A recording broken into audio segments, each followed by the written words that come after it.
Hi, everybody. Thank you all for coming. I'm Susan Dame Green. I'm the president of Friends of Broad Street Cemetery.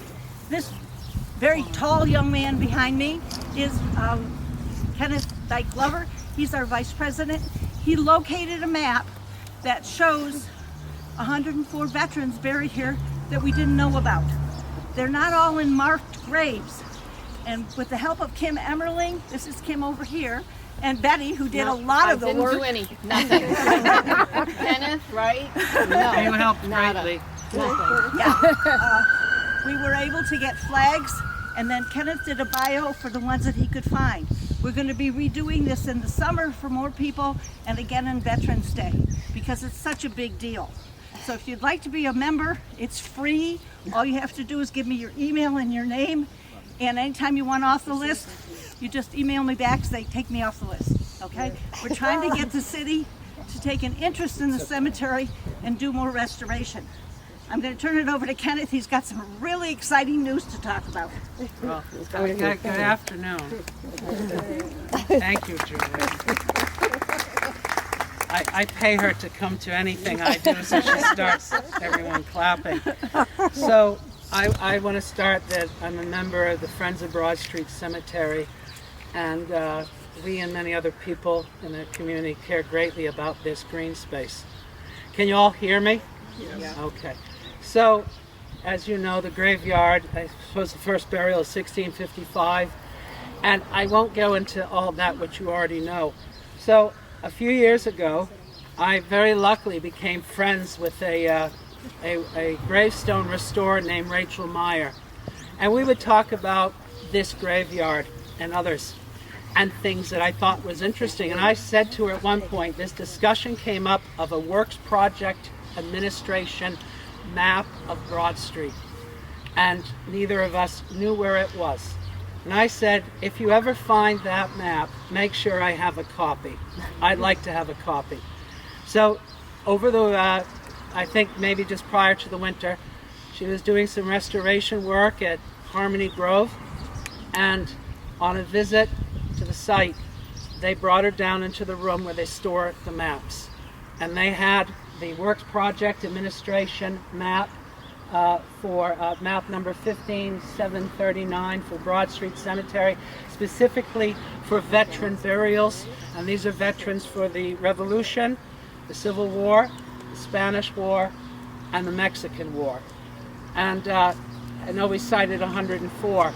I used to know the number. It's somewhere around there, surely. And I don't know anymore because it's on a card somewhere in the little card file. And I don't know if it's really important, the number. I couldn't tell you at this moment. Do the best I can. But it was a little bit of a process. I thought I would have tons of time over the winter because I had this idea that if I could see the names on the list in this key, I could look up reference, for instance, the Massachusetts Soldier and Sailors of the Revolutionary War, a compilation from the archives prepared and published by the Secretary of State of the Commonwealth in accordance with Chapter 100 Resolve of 1891, published by Boston Wright and Potter Printing, etc. And so I went to the library and I found I have very limited time with an elderly ailing father. And then I found a copy online, Modern Times. So I began to pick through it, but you have to understand, I'm working off of an image on my phone with glasses that I have to tip off my nose every time I want to look at the paper. And so it's like this, and it's pretty labor intensive. And then when you start, and then of course there's also for the Civil War, I bought a book online for the War of 1812, that's in here as well, veterans. And I realized I had a lot to chew on just with the Revolution. So I made up a list of breaking this down and giving each soldier their own page, and I would look up information. And then I'd encounter the problem of many people with common names. Mm-hmm. And one veteran has said he maybe went AWOL. And I left that off because it could have been someone else. I don't want to harm someone's image.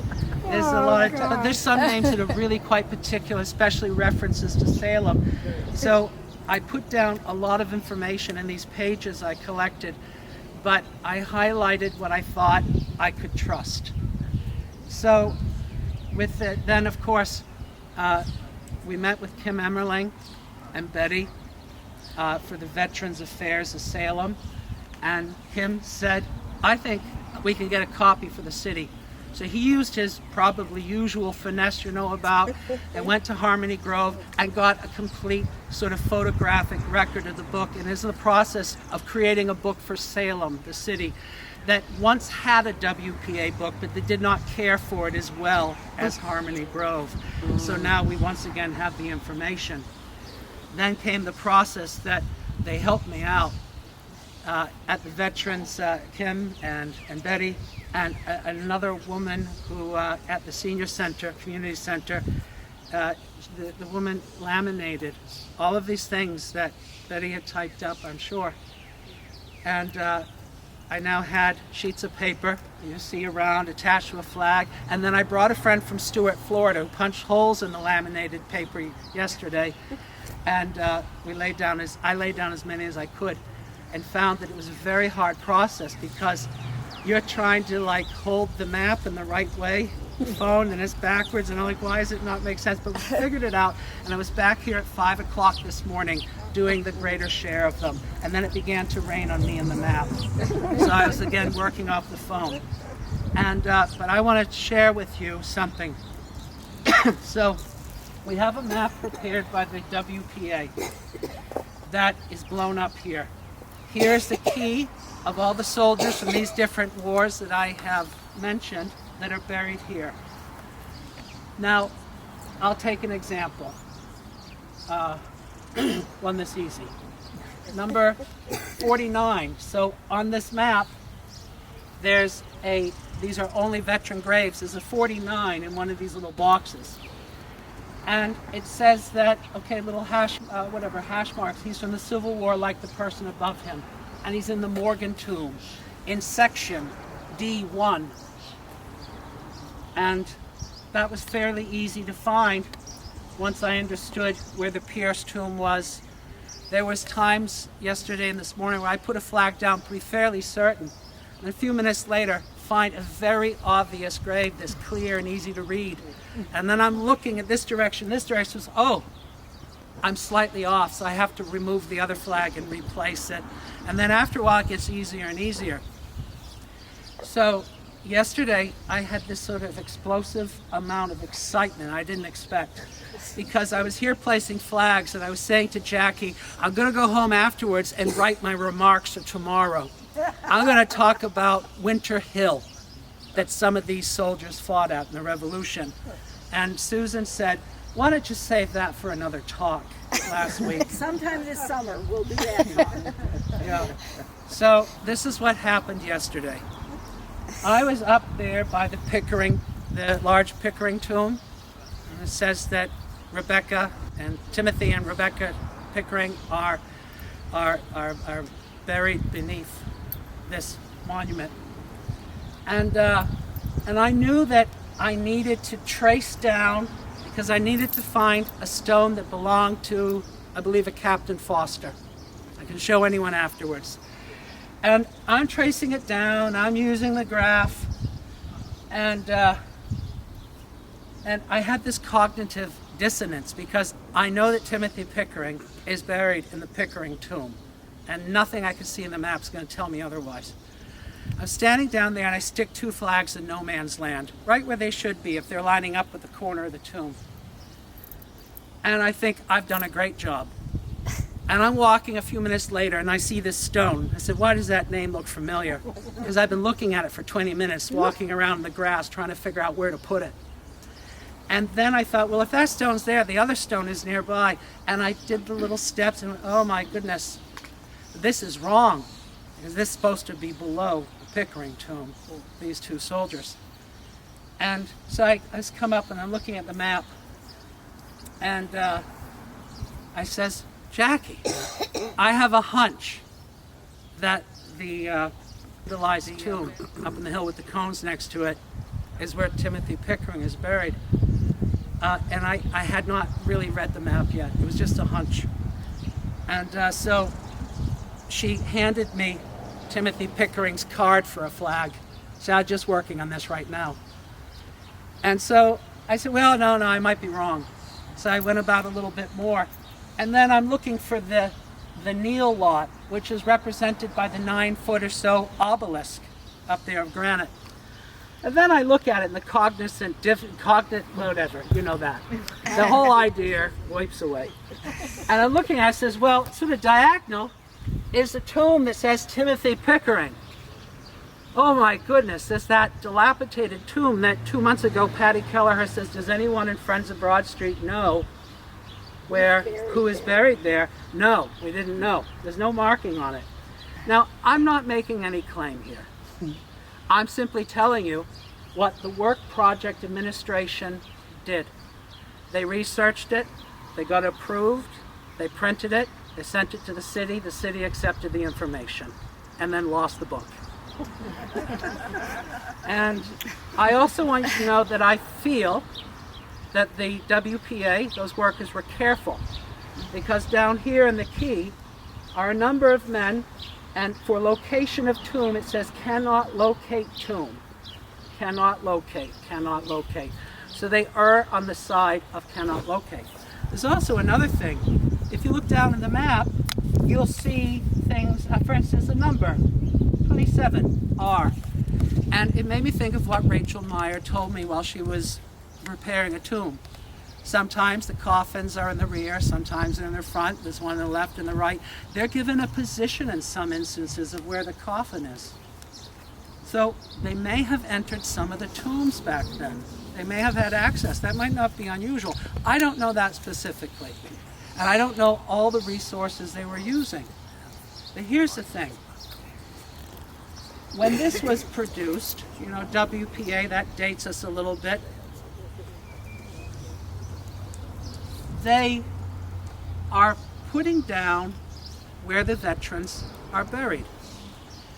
And this morning I had a little trouble. I couldn't find Benjamin Pickman's tomb. And I'm a little slow. I figured it out though. I said, you know what? Before I embarrass myself and find out that Timothy Pickering is denoted as being buried in the large, sort of showy tomb, I better check this number again. And there was no stone because Benjamin Pickman is under that tomb. Says it right here, according to them. You And just said Pickman, you meant Pickering? Pickering, thank you for correcting me. Benjamin Pickering, there is a body associated with that big showy tomb according to the WPA. But here in the damaged, vandalized tomb where people have scooped the bricks out, the WPA has very clearly put that Timothy Pickering is there. And now it says that the bodies of Timothy Pickering and Rebecca are underneath that big showy tomb. It even says it in this book, The House That John Built.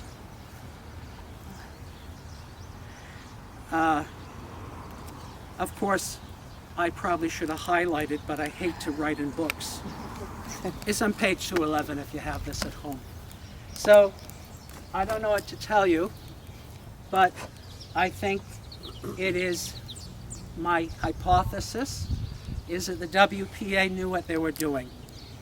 My hypothesis is that I think at some point, possibly, well, it happened some point, the family, the Pickering family, they have a really amazing family and some amazing people within it that they wanted to memorialize and perhaps have something better than what they already had.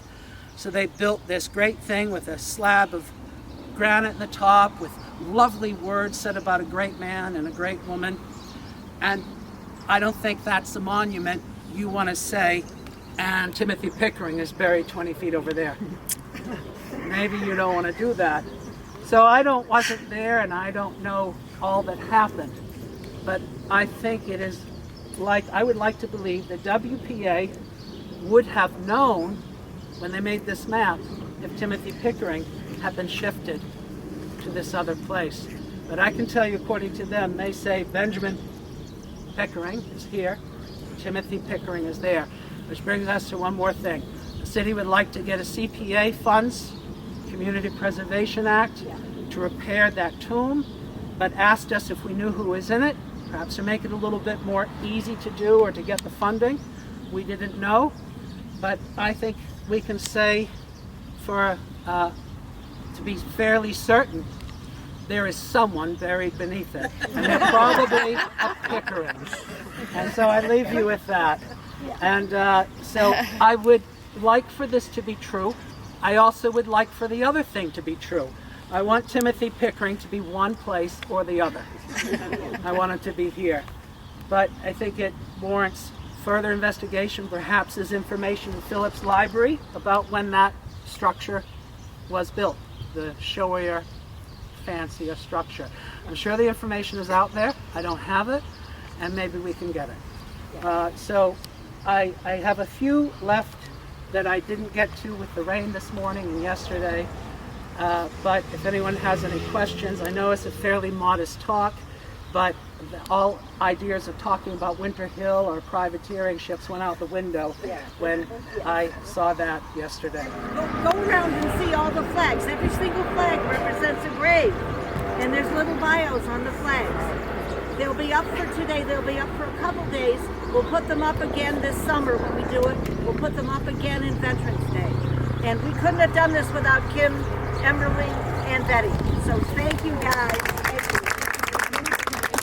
Well, let me tell you about the morning I showed up with a bunch of stuff to type up, and she's getting ready for her son's wedding, and she says, "What are you talking about?"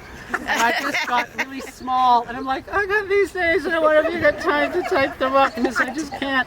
I think I said, did Kim say he and I would help you with this? Actually, yes, this is the first I've heard. Yeah. I don't have time. So I didn't do anything. No. You know, if you can imagine, Kim and Betty had an awful lot to do this weekend in the last 2 weeks. This was one of the projects. This was one of the projects. I'm sorry I wasn't more eloquent. I have been aware of what I shared with you just for a day. So, Thank you all for coming. Thank you. Please wander around and see all the bios, and please do. keep in touch with us. Let us know what you're doing. Let us know what you'd like to see in the cemetery. And if anybody wants to volunteer to help, we could really use some volunteers. There's Sarah and Kenneth and I, and that's basically it, who is active doing this.